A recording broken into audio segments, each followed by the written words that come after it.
is a non-black person or only a white person, let's say, a guest, quote unquote, in the hip hop genre? So You going too far, dog. Don't cut his dick off, bro. Like, bro, for real. If he gonna be gay, let him be gay. And you know, in terms of it being like an inside job or something, again, we don't know, but it's like, okay, if he in fact threw a party right before this happened and had a bunch of people over. But what's crazy for me as a songwriter is that, like, yo, you wrote for Drake. And, like, your name is attached to it and you're famous. How come you can't get work anywhere else? Hey guys, welcome to Rap Philosophy, a rap podcast where we talk about rap, music, news, and culture. I'm your host, Omar. It's your boy Mark Lee here. Let's get started. Let's get into it. The first thing we know is Pop Smoke. Everybody knows by now, Pop Smoke got murdered. Rest in peace. Rest in peace, Pop Smoke, man. Passed away. It sucks. What did you know about Pop Smoke before this incident? So I knew that the big song he had, I was actually like, every time it came on, it was pretty dope. Like, I was bumping to it. Which, do you remember the name? I don't remember the name of it. Welcome to the Party. Yeah, Welcome to the Party. Yeah, Welcome to the Party. I knew it, and I kept hearing the name Pop Smoke in like the culture. I kept hearing the buzz, but I never really put the artists in the song together. I never put the faces together. Yeah, it's so weird. I feel like a lot of people, there's like a lot of like after the news of his death, all of a sudden you see like a lot of like reactions to his like videos. I feel like he was just starting to, I mean, I know he popped like before, like he had some buzz, but like he was just starting to gain some momentum. Like real big momentum. Like he was on the radio of some pretty big artists too. Yeah, I think he also did that Breakfast Club interview. Yeah. Was it Breakfast Club or Angie Martinez? One of them. I think it was Angie. Yeah. And then like, you know, so that probably started like a lot of buzz.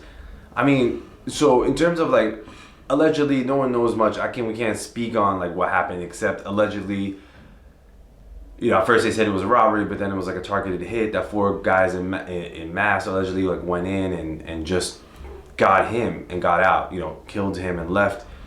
Supposed to be gang related. Again, it's all alleged. They don't have all the information yet.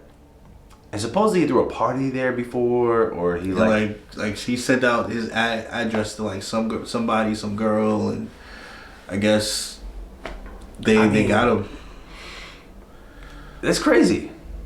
I mean, that's like insane. Like, how could anyone have that? It's like unexpected, you know? Like, how's he, you know, people say rappers gotta move better, you know? And what was he supposed to do in this case? You know, how could he have like prevented it? He probably was out there chilling, you know, trying to like, you know, have fun and didn't expect, you know, this would happen. I mean, but there are some celebrities that move about that don't really, that you don't know where they live. Like, so I'm pretty sure there's some precaution you can take. I think these artists, the problem is like, I feel like nobody speaks about like this elephant in the room where it's like a lot of these rappers, you know, pop so fast. You know, so a lot of people say like, oh, these rappers, they're not really ghetto, they're not really from the hood. But you know what? A lot of them are. Yeah. That's the thing. Like, people say they aren't, but a lot of them are, and they pop. They put out some songs, it goes viral, they become like overnight celebrities. And no one taught them how to handle. Nobody taught them how to move about and be safe. I remember I was so when this all happened, Blueface, you know the rapper Blueface. Yeah. Blueface, he posted a video and he was just like, yo, like all these rappers, when they make it, they move to California, they move to LA thinking it's gonna be all palm trees and like and sun and fun. Oh. But in reality, yo, it's dangerous out here. Damn. You gotta know what the city is like. You gotta know what the culture is like when you move out here. Damn.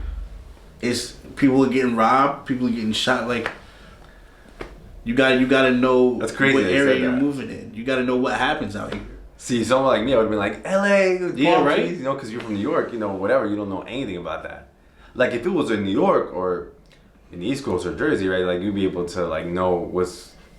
You'd be able, like, you know because I mean? this is the area that we're familiar with, so you know what goes on around here. Yeah. But you think moving out there would eliminate it, but no. Yeah, you're like, oh, I'm in LA, I'm chill. At the same time, it's like he invited... Again, I don't know if this is true, but supposedly there was a party. I find that kind of, like...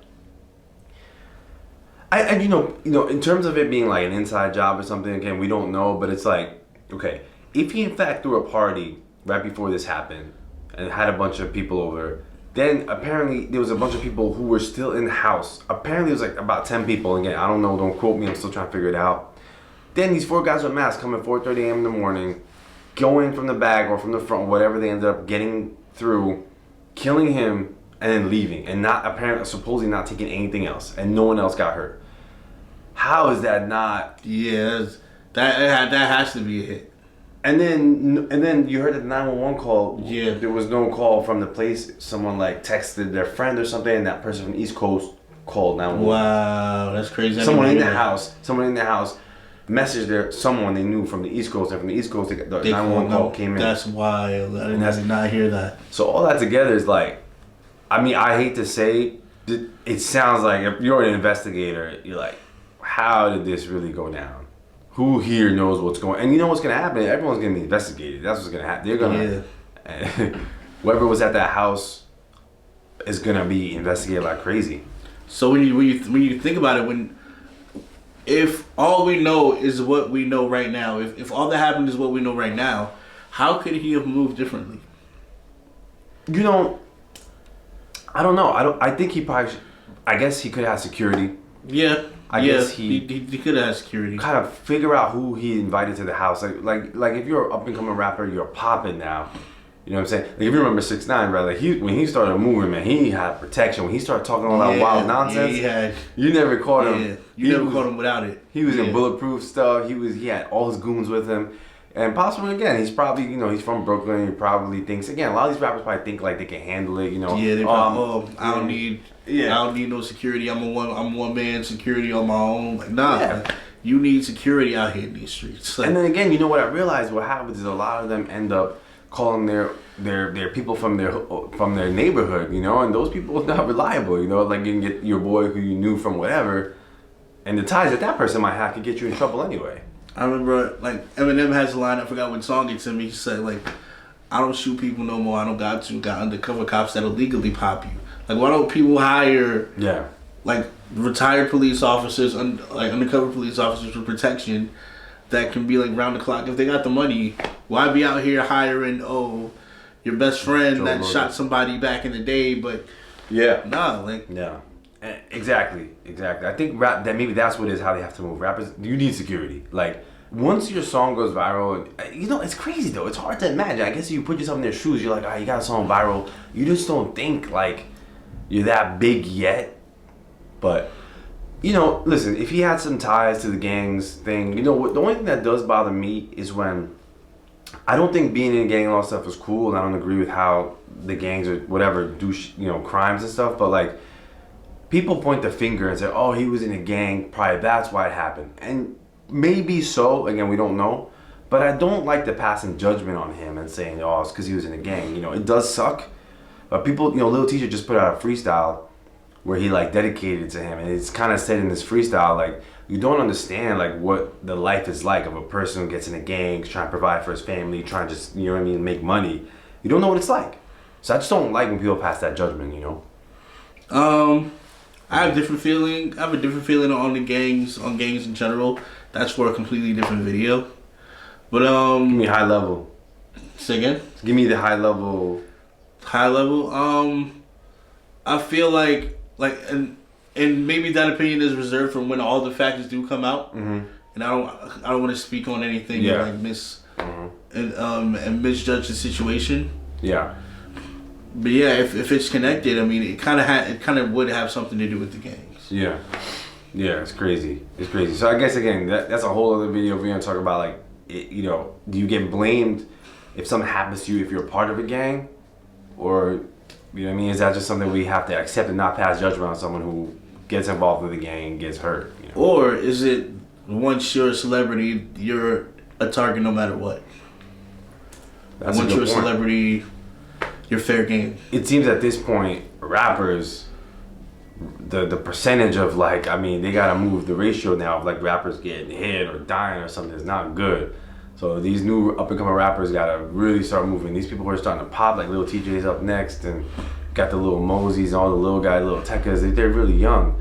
And hopefully maybe they're not involved in nonsense, but at the same time what you're saying is, it's not just about being involved in stuff. It's like they could get, whatever. They just gotta they gotta figure that out, man.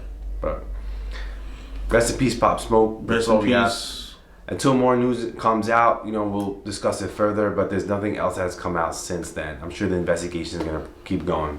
Stay safe out here. The next story we have is, what I saw was, this really moved me, man. There was a video Quentin Miller shot, and you saw it? Yeah, I saw it. I don't know if we have to play it because we kind of saw it, but... Want to just watch it anyway? Yeah. But unfortunately, I don't have the good memories about it that everybody has. My good memories were all murdered. In the end, that nigga Drake and Meek, them niggas is best friends now. They watch basketball games and do shows and shit together, So it's just like, what the fuck was that even for? Working these bullshit ass jobs. I'm working Publix. I'm working Target. I'm working factories and labels, artists, whoever. Take a chance on me. Take a chance on Quentin Miller, man. Y'all know I do these records. Y'all know I got these records. Everybody want to kick me to the curb, man. And give me the opportunity, man. Give me the ball, man. I see a lot of artists out here that I know for a fact I can box with, man. I can box with all these niggas, man. So take a chance on Quentin Miller, man. Basically, Quentin Miller is kind of like just pissed at Drake, at Meek Mill. Everyone said that he got the short end of the stick, that now Drake and all them banned him from like music industry, and he's pissed about it. Which is crazy to me because of me being a songwriter myself. Everybody following me on Instagram at MOScribes. But what's crazy for me as a songwriter is that like, yo, you wrote for Drake. And like your name is attached to it and you're famous. How come you can't get work anywhere else?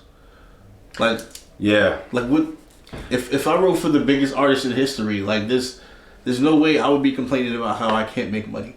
His story, his video, and his words are really emotional and very victim, like he's the victim. I mean, when you think about it, he was a victim in that sense, because I remember back in the day, like Meek Mill's crew ran down on him, like Meek Mill's crew jumped him. Mm-hmm. So he was kind of a victim in that sense.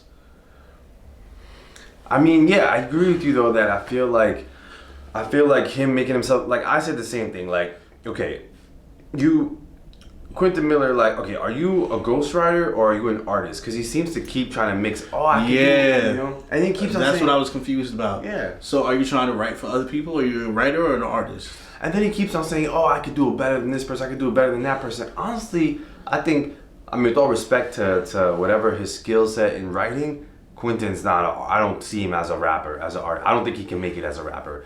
And I feel like you, Quentin, just admit it. If you can't, you can't. Don't just say, I could be the best writer, I could be the best artist if someone gives me a chance. Bro, like, you're living right now in 2020, nobody got no chance. Like, all the little, of the world, rappers of the world, they didn't get no chance. They put the songs out and they keep going. Yeah. So if Quentin Miller, if you're an artist, we're not living back in the days where someone needs to pick you. Yeah, Just put out good. Let's see what you got. Get to work. That's it. Get to work, Quentin Miller. You can't sit here. Please, because now that looks bad on you. I think I agree. Like him saying, I don't see that anyone's gonna. And if anything, I feel like if he were to hit people up, I feel like he's confused. It's like he wants to be an artist, right? So if you're gonna hit up a label and be like, give me a chance, like he says in his video, give me a chance, I want to be a rapper. They'd be like, no, you're not a rapper. So like that's it. Like, why should we give you a chance? Because you wrote for Drake, right?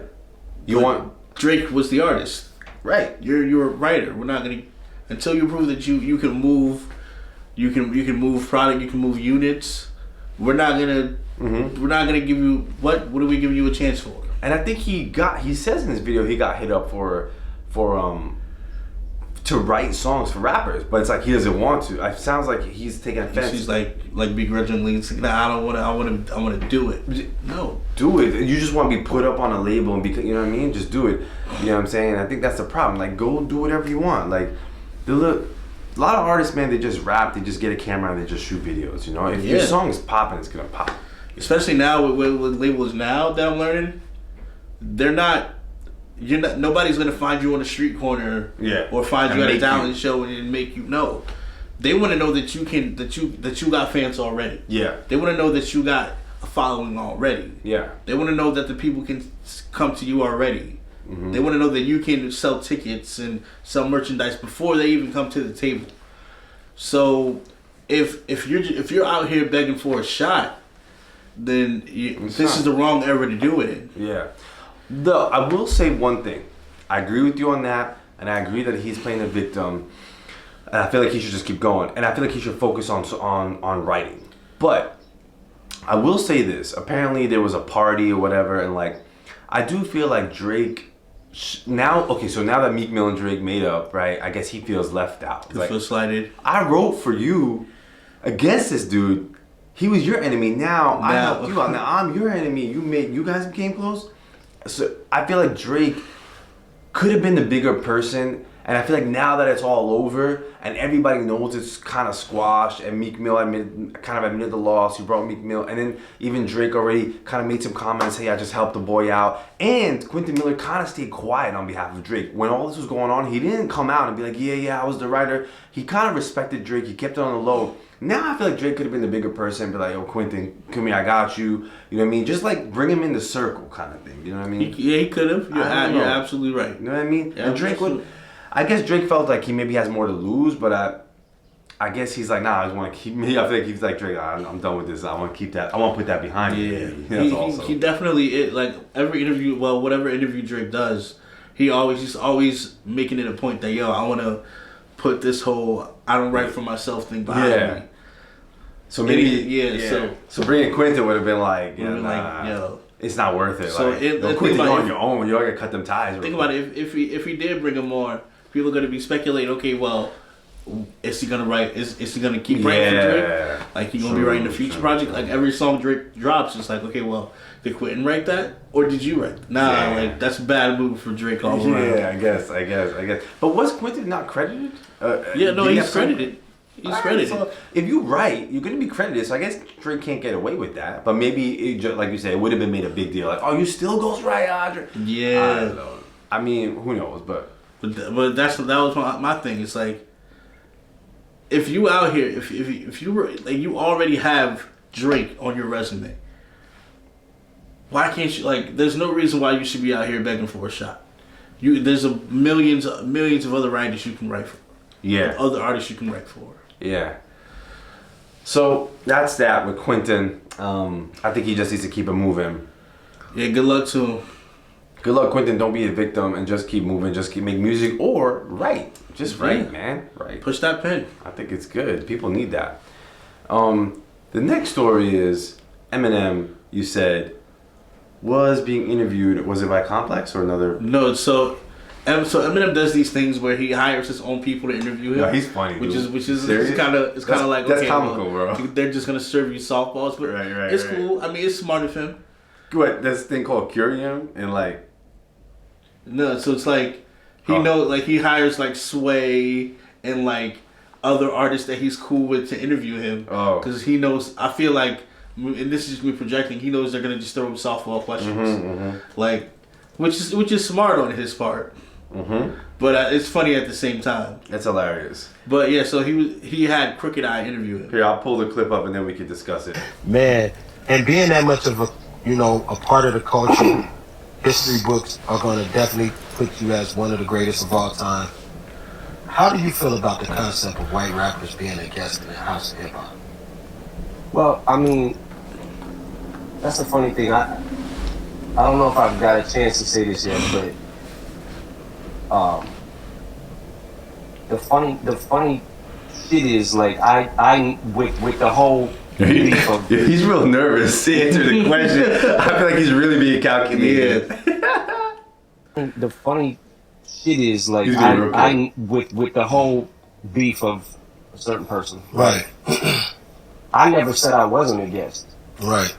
Like, I'm absolutely a guest. Like, I never said I wasn't. Right. And I never said I was king of anything. Right? Like, I had a song called Kings Never Die, but it wasn't me saying. That was one of the beats that Khalil sent me with the hook on it. That was the concept of the song, and I'm like, I can't say I'm the king of hip hop. Right. I just say, so I threw Run DMC in there, Jam Master Jay. You know what I'm saying? Right. It was kind of like, because I never want to be, like, I don't want to be the king of hip hop. Who the fuck is the king of hip hop? Yeah. Like, is there a king of hip hop? Like, I don't. Yeah. Like, I feel you on that. People would say, just because you sell the most records doesn't mean you're the best. Just because you can rap 40 million syllables doesn't mean you're the best. Like, I care more about rhyming the syllables. You know what I'm saying? Like I care more about the craft than any of the other. And that shows. So he calls himself a guest in hip hop. Yeah. Well, no. So this is the first time he's actually ever done it. He's definitely a student of hip hop. This is the first time he's actually called himself a guest in hip hop, though, and I found like he was being real calculated with the way he wanted to say it. But I don't know why he was so calculated when he just said, "I absolutely am a guest in hip hop." Do you think I would have never? This is a good conversation, but I would have never thought, or do you? I mean, is a non-black person or only a white person, let's say, a guest, quote unquote, in the hip hop genre? So, here's my thoughts. I think so. There's the narrative that hip hop is a black sport. It's a widely accepted narrative, but I disagree. I don't think hip hop is just a black thing. I think, sure, the people that make up hip hop are predominantly black, but there are black people that started hip hop, Hispanic people that started hip hop. It's not just a black and Hispanic thing, right? So I feel like Eminem is just going with the status quo because he has a career to protect. Yeah. Right. You think he would have turned around and said, "I'm not a guest in hip hop"? Heck no. You think he would have been in trouble for that?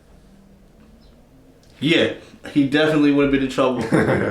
He's smart. Yeah, he definitely would have been in trouble for it. I feel like if he'd have said it, I feel like he probably could have got away with it if he would have said something to the effect of, "Oh, well, I'm right along, I'm in hip hop. Like, I'm in the house of hip hop with everybody else." Well, that would have been good too. I feel like also it's like the fact that he said this now, it's interesting. It's like I feel like he just didn't want to say it and agree with Lord Jamar. You know, it's like, he's like, "Nah, Lord Jamar, I'm not gonna say that," but he wanted to do it on his own terms. You know, let me set up the cameras, let me set up this little interview.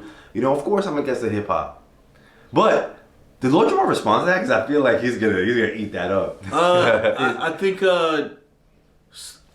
Lord Jamar responded on Twitter, if I'm not mistaken. I think he declares himself winner of this beef, I guess. He is a winner. That he honestly, yeah. If that's the case, he is a winner.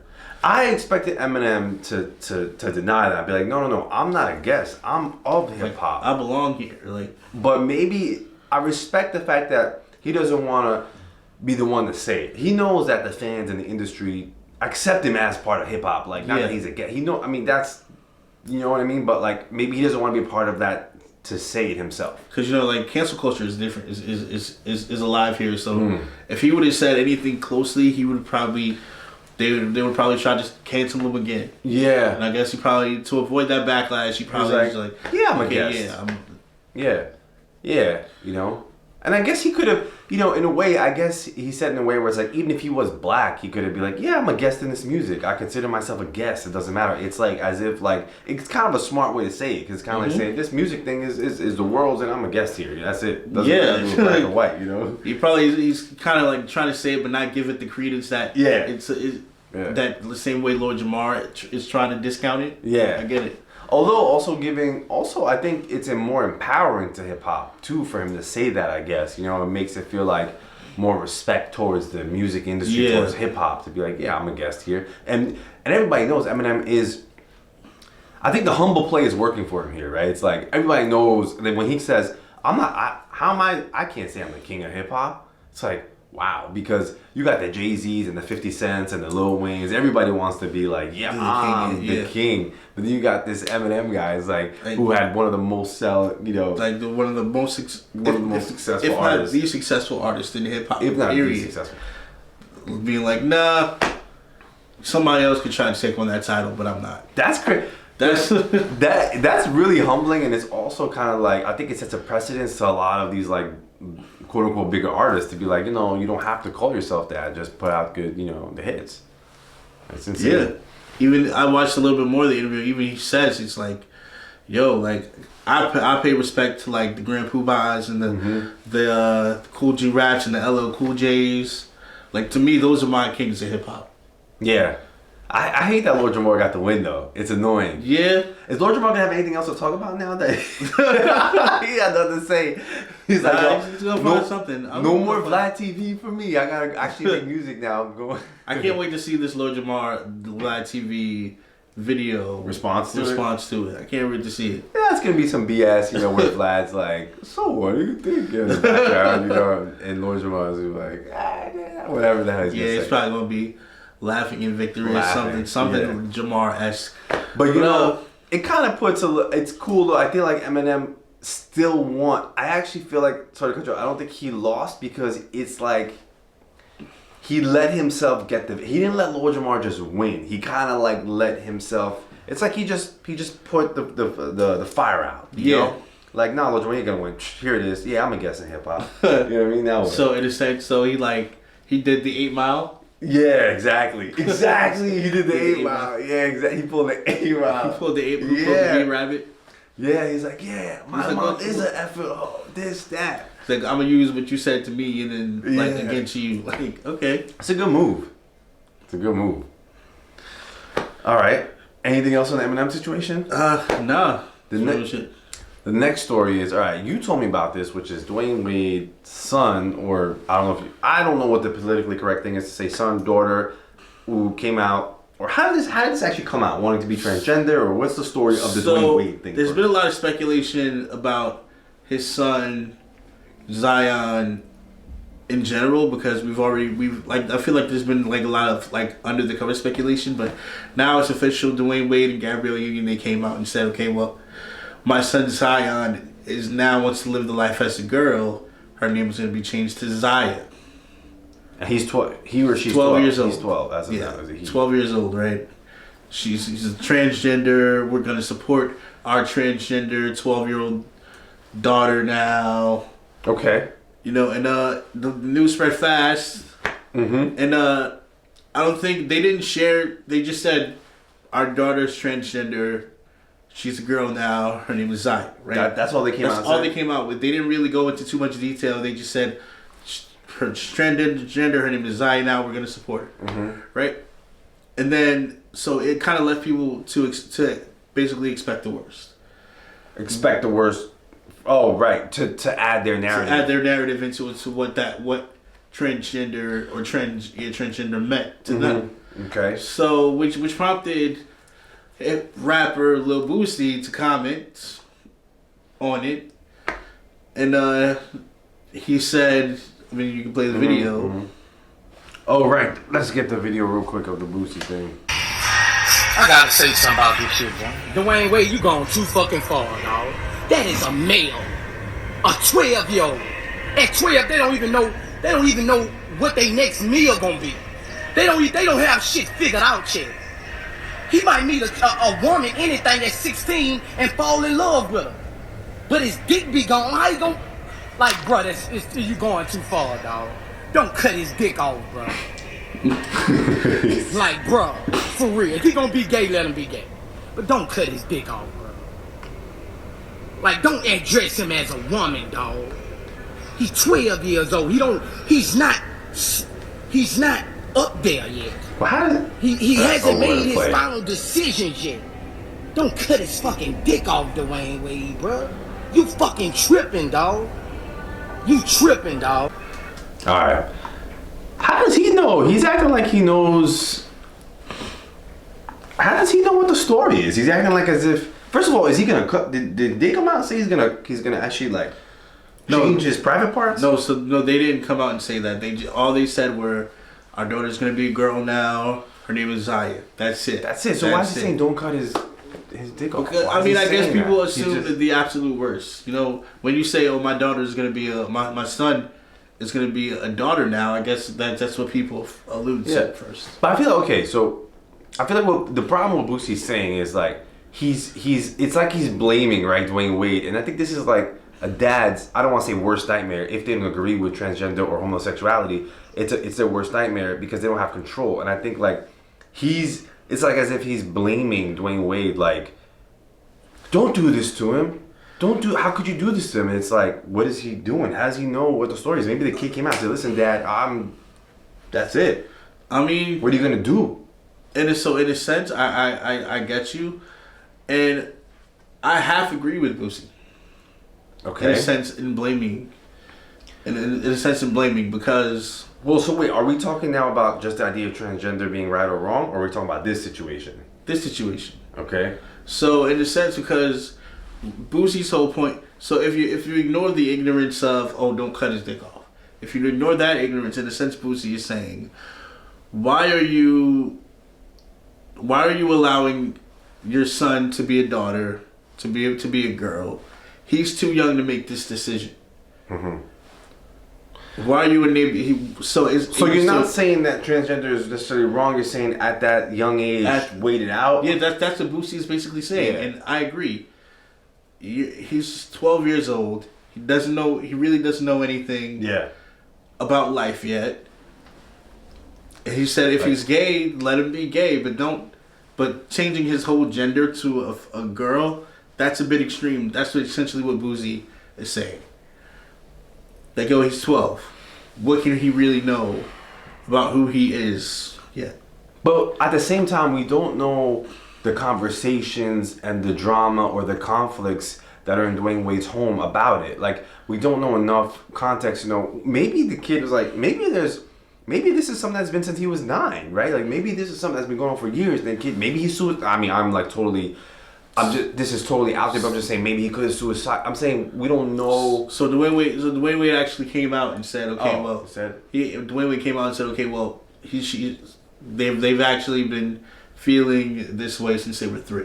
Okay. See, so I was right. See what I'm saying? But even then, it's like. But that's what I know. Hold on. So okay, is that what we're doing? Well, now you just gave me fuel though, because exactly. So my point against Boosie was that like. This is not just probably Dwayne Wade coming out and being like, like his son just came up to him and was like, hey dad, I kind of want to be a girl. What do you think? He's like, oh, you do? Okay, let's go on report now. All right, guys, my son wants to be a daughter. It's not like that. It's probably way more dramatic, way more conflicts.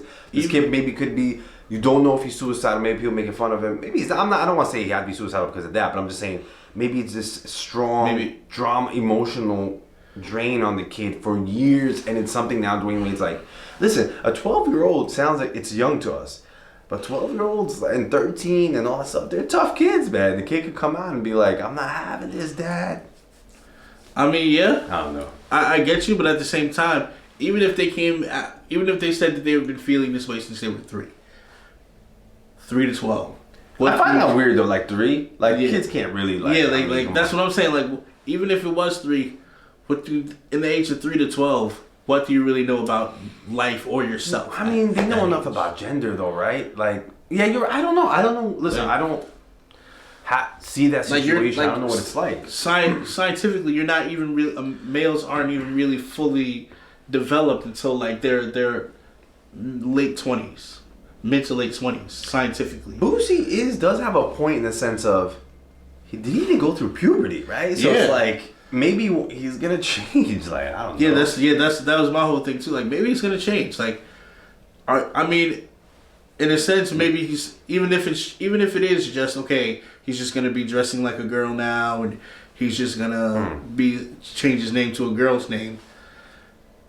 Why would you enable that when they're still so young in the developmental stages of their life? And then that's a good point. And then there's another way to look at it, which is like, why would you also put light on that into the media, right? Like, just let it rock. Like, if the kid, like, just keep it. I'm not saying he has to hide it out of shame, but just keep it on the down low. Like, don't let the world know, hey, my son now wants to be a girl. Just kind of let it happen. I don't know.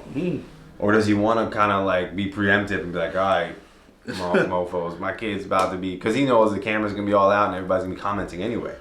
Maybe. I mean, do you think this transgender thing is okay? Is it morally right? Me personally, I think transgender. I think if you're an adult, you should be able to do whatever the hell you want to do. It's not my place to say whether you're right or wrong. Mm-hmm. But I think to have a child. To enable this on a child, because that's essentially what you're doing. You're enabling. Right. Well, because he's a minor. But okay. But what's the other alternative? Fight him on it. Like, we don't know what the drama is, right? Like, then what? Like, what if your kid's like if you're so I look at this as anything else, right? And like if I put myself in the situation, if I'm Dwayne Wade and I'm just like, my kid tells me, hey, I want to be a girl, I look at it as the same thing as my kid telling me, hey, I want to drive a car, I want to smoke cigarettes, I want to drink. Some things are for adults. Some decisions are for adults to make.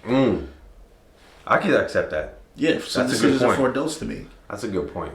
I wouldn't let my son change his gender. Just let it. Just like I wouldn't let them drive a car because. Right, but we don't know. Like Boosie is kind of exaggerating. We don't know if he's gonna be like. We don't know if he's doing anything physically to change his gender. It's just saying, hey, right? He just came out and said, hey, he wants to be a girl. Yeah. He didn't say I'm gonna like do any like. I mean, he wants to dress like a girl. He essentially wants to be a girl without any surgery or hormones.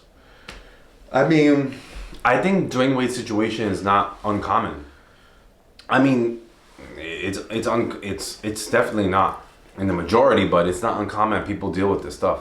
I'm conflicted over it. You know, now that it's been, I think like growing up, these things were like kept in a closet. Like we never heard like before social media or before all this stuff. Like I had never heard, or even if someone had the thought of this, I feel like there wasn't social media to like enable this. Even if someone had these feelings, you just were like, nah, this is not the right thing. But now that like everything that you feel or have thoughts of is enabled, and you find the community around it, and now maybe is it either that this is a new thing, or that no, it's not a new thing, it's been around, but just now that the technology has, you can find a community for everything now. Yeah, and that has like empowered people who had certain, you know, thoughts and feelings to indulge in the things that they thought were wrong, and now they think is okay. And I think I'm conflicted over whether this is morally right or wrong. Yeah, I think like at first glance, or growing up by any religion, by any, you know, the default religions and the default spirituality is like, no, transgender is wrong. Like no me way. Personally, I don't even think it's wrong. I don't even think it's wrong to want to feel like something and want to be that thing on the outside. I don't even think it's wrong when you're an adult. Yeah. And your brain has developed. Your brain has developed long enough and mature enough. Like I said, so whether it's right or wrong, you're talking about the minor thing. I definitely agree with. Like, if you're a minor, you still don't know. As an adult, I'm talking now, is it right or wrong? I mean, like you said, I can't judge. I think it's gotten to the point I can't judge people. I don't know how I feel though about. I think the transgender thing is like next level, because like that feels like you're changing who you are physically. Why can't you just be what you want to be? But do you have to like rearrange your body like? That, so it's not so much a transgender thing. I think like I'm like, okay, if you want to be, if you like girls, or if your girl likes girls, or your guys like guys, whatever, but like now you want to physically, I don't want to say mutilate, but like completely change your body. Why that level? Why go to that level? I just think that's not okay for your body, you as a person to do to your body. I just don't think that's healthy. You know, to do like whatever I like to. Okay, what if I want to be like Batman, whatever? You know, is it okay for me to? I know you guys say, like, come on, you're comparing transgender to well, that. No, in a sense, I agree. So I feel like, especially with Dwayne Wade's kid's case, it's definitely, just like you said, it's unhealthy. You're a biological man. You're a boy. You were born as a boy, and mentally you feel like a girl. That's not healthy. I feel like, instead of, and maybe I'm misspeaking, maybe Dwayne Wade has done this, I don't know, but I feel like instead of enabling it and saying, hey, I'm going to just support you being a girl, maybe you should try to get professional help for him to see why he feels this way. What's going on with his brain to make him feel this way? Well, I think there's people, we don't have to keep going, but I think like you saying that it's unhealthy might be problematic to some people. Maybe some people feel like his being a guy and feeling like he wants to be a girl isn't unhealthy. It's something that then you should deal with that if that's something you feel, you know. But that's that. I don't think there's much more to say about the topic. I mean, it's not much. I mean, it's a controversial topic. I mean, definitely controversial. But overall, in terms of Boosie versus Dwayne Wade, I think Boosie needs to kind of check himself a little bit. Yeah, especially because don't comment on it too much. He kind of expected. He spoke too soon and expected the worst. Yeah. And in doing so, he made a comment that sounded very ignorant. Yeah, I mean, with Boosie, I feel like his thing is like he's very natural, authentic, and to his opinion, you know. And I think he said it in a way where it's like, don't. What I like about how he said it was he's saying, don't enable this. He didn't say it's flat out wrong. He just said, don't enable this right now. Even he didn't even say don't enable this ever. Just like right now, the kid's too young.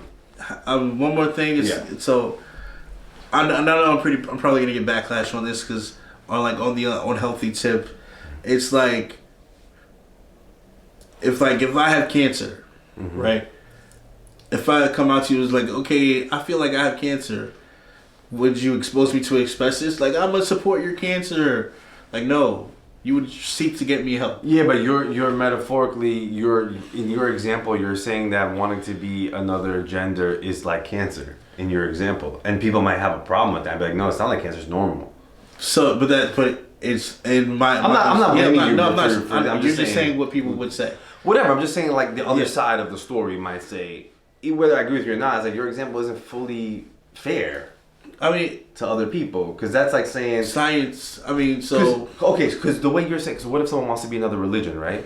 Now you're coming along and saying, oh, what if you want to be a cancer? That's not okay. It's like you're comparing what someone wants to be as if it's a cancer in your example. What if to them it's not a cancer? Well, so religion is different. Religion is an idea. I'm just saying, yeah. Religion is an idea. Yeah. Like I get it, but. Biological, like human, like male. Biology isn't an idea. That's what this whole topic is about. Exactly. Well, that's this whole transgender thing. I mean, that's the whole thing. We can go on and on. I mean, we could. It really could be. I think we could create our own video on it, but I think we could cut it over here. Any other thoughts? Any other stories? Not that I can think They of. cut something that's going good too short. I think we're doing good, but I don't know. I feel like the transgender thing, I don't know, like much to say. I feel like overall, I think like I have my own feelings towards it, but I'm the type of person where I don't like to point the finger or pass judgment on people. Even if I think it's wrong, which I'm not saying that yet because I'm conflicted over these kind of new things, these ideas, but I don't want to pass judgment on people, bro. Like, I don't know what people go through. So I don't want to pass judgment on people either. My thing is like, if you're an adult, like one thing with the kid thing, if you're an adult, feel free to do whatever you want to do. But if you're a kid, as a kid, it's dangerous. If I had a kid and they came to me and told me they felt like a girl, I would be like, one, I would get them medically evaluated and see why they were thinking this way. And I would say, okay, wait until you're a little bit older, see if you still have these feelings. If so, we'll deal with them. We'll see what the next course of action is if you still have these feelings later on. I get that's fair, you know. All right, man. That's Dwayne Wade. Where's it from? Zion to what? Zion to Zaya. Zion to Zaya. All right, guys. That's been. Tell us what you guys think about that in the comments below. Click that notification bell because so you can know when we upload. I'm Omar. You don't need to follow me. This is Mark. You can follow him at MLSCRIBES, Instagram, Insta, Facebook. All that. Follow this guy everywhere. He's a songwriter, and will you find your work over there? Yeah, find my work over there. On my Facebook too. Yeah, cool. I'm only gonna live over here on YouTube with this hip hop podcast. I'm Omar. This has been the next episode of Rap Philosophy Podcast here on YouTube. See you guys. Peace.